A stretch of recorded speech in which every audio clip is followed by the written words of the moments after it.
Uber ও lift চালকদের সুরক্ষায় নতুন আইন কার্যকর করেছে নিউ ইয়র্ক সিটি। এখন থেকে রাইড শেয়ার কোম্পানিগুলো আর কোনো চালককে আত্মপক্ষ সমর্থনের সুযোগ না দিয়ে অ্যাপ থেকে বাদ দিতে পারবে না। এই আইন পাশের ফলে স্বস্তি প্রকাশ করেছেন চালকরা। বিস্তারিত ডেস্ক রিপোর্টে। উবার ও লিফট চালকদের সুরক্ষায় নেওয়া একটি গুরুত্বপূর্ণ বিলের উপর ভেটো বাতিল করেছে নিউ ইয়র্ক সিটি কাউন্সিল। এর ফলে অন্যায়ভাবে অ্যাকাউন্ট নিষ্ক্রিয় বন্ধে নতুন আইন কার্যকর হতে যাচ্ছে। এই নতুন আইনের মাধ্যমে রাইড শেয়ার কোম্পানিগুলো আর কোনো চালককে কারণ না জানিয়ে বা আত্মপক্ষ সমর্থনের সুযোগ না দিয়ে অ্যাপ থেকে বাদ দিতে পারবে না।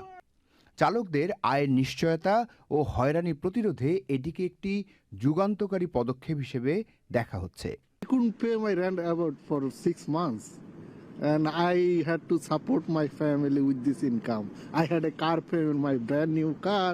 নতুন আইনে বলা হয়েছে, গুরুতর অসদাচরণের ঘটনা ছাড়া অন্য সব ক্ষেত্রে চালকদের অন্তত 14 দিনের নোটিশ দিতে হবে। এছাড়া অ্যাকাউন্ট নিষ্ক্রিয় করার ক্ষেত্রে প্রমাণের দায়ভার থাকবে উবার ও লিফটের উপর। We will protect all workers from corporate greed and send a message to workers and drivers across the country.